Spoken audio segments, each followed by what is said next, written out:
Went too fast.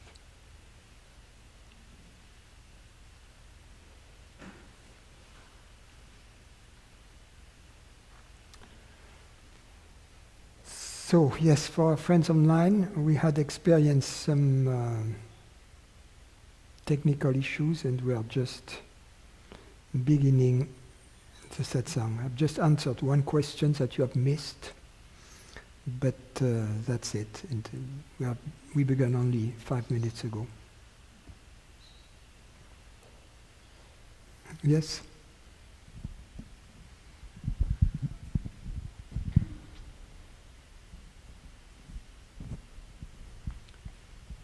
So what about the psychological suffering? Are you saying that it's counterproductive to deal with it? Are you saying that it's just not the interest, that your interest or the interest of the truth seeker? It's both. It's a waste of time to deal with it. And it's also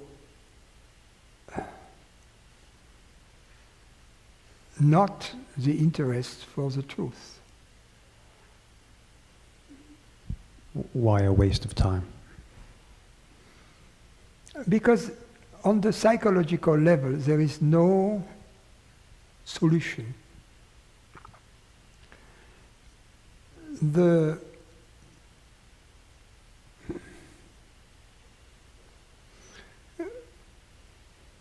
source of our psychological misery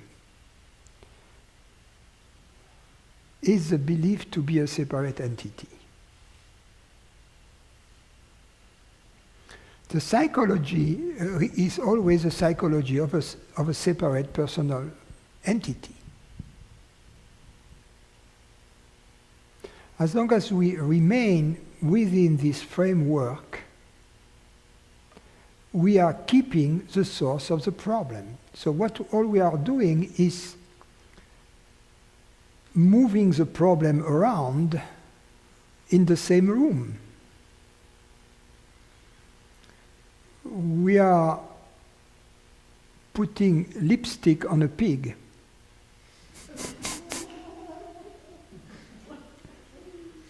But it doesn't make the pig a lady.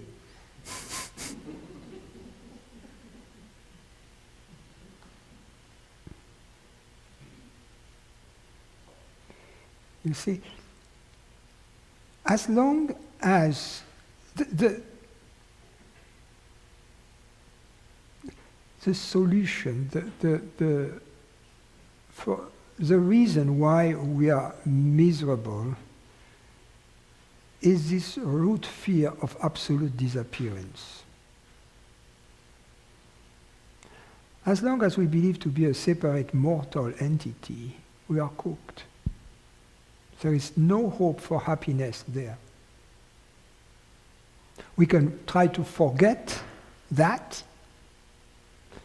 but it is just an avoidance of something which remains in the background as a sense of impending doom.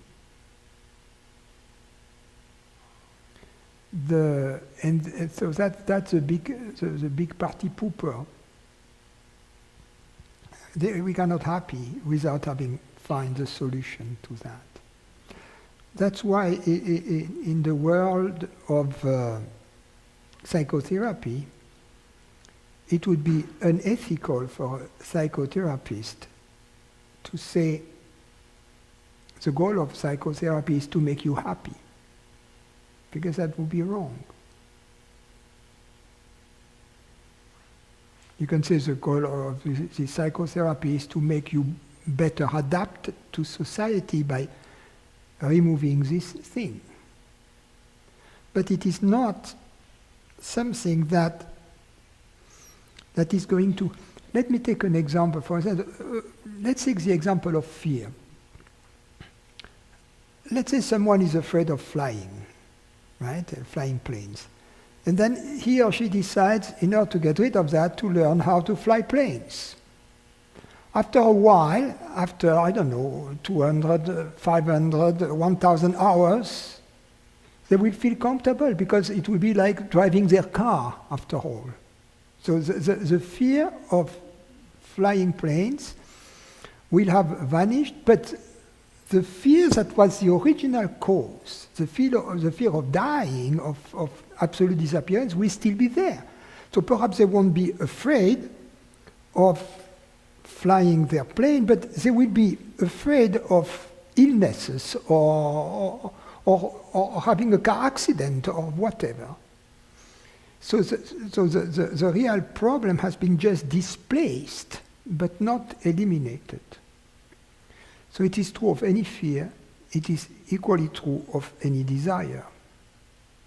We believe that if I get this desired object, this Ferrari or this whatever, I will be happy. We know it doesn't work because you get it and then a new desire arises. Same thing with fear. You master one fear, then 10 new fears arise. So the solution cannot be within the mind. We have to transcend the mind to go into our universal nature to have access to the solution.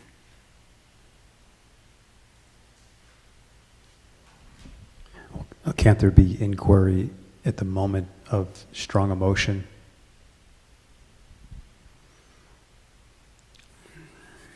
The best way at the moment of strong emotion is to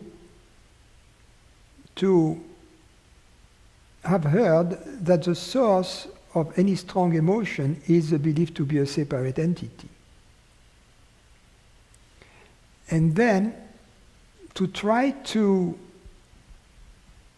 see in context, on the spot, in this specific case, the truth of this statement, to verify that the reason I am upset because he did that to me, or he said that to me, is because I believe to be a separate entity, and I believe this person to be a separate entity too, right?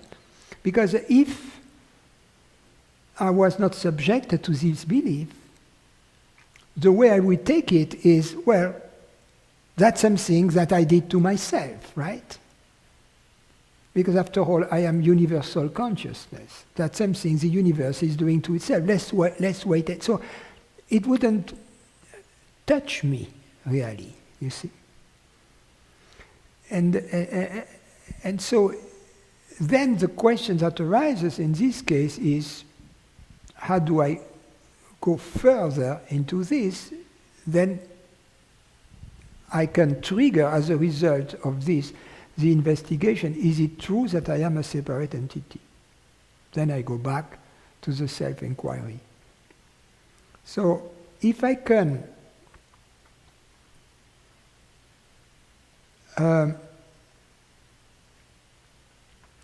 put in place in the mind a mechanism such that every time I detect psychological suffering, it triggers self-enquiry, that would be very good, as I have just explained. But in fact, in most cases it doesn't. Why? Because when we are in psychological suffering, we love being a separate person. We love being a man, a woman. We love it. So we love remaining in our mud, swimming in it, swallowing it. We love it. So we carefully avoid taking any steps that would take us out of this garbage we are swimming in.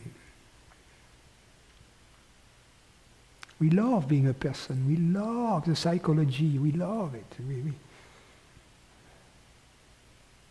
take ourselves for a person. We take others for a person, and we love this interrelation between this shit, basically.